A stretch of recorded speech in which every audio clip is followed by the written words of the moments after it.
ফুলকপিটাকে great করে নিয়ে তাতে ধনেপাতা কুচি, কাঁচা লঙ্কা কুচি, স্বাদ মতো নুন মাখিয়ে নিয়ে কড়া তেল গরম করে তাতে হিং আর কালো জিরে ফোড়ন দিয়ে আমি গ্রেট করা কপিটা দিয়ে দিলাম।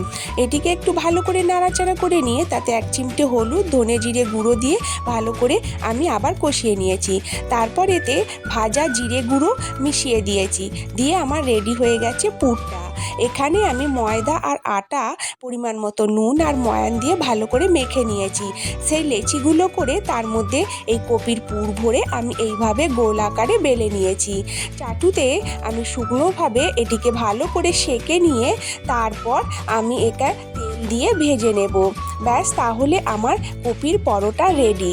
এটি এত অসাধারণ খেতে লাগে আপনাদেরকে কি বলে বোঝাবো। এটা গরম গরম আচারের সাথে আর বা আলুর তরকারির সাথে অসাধারণ খেতে লাগে। আপনাদের কেমন লাগে জানাবেন।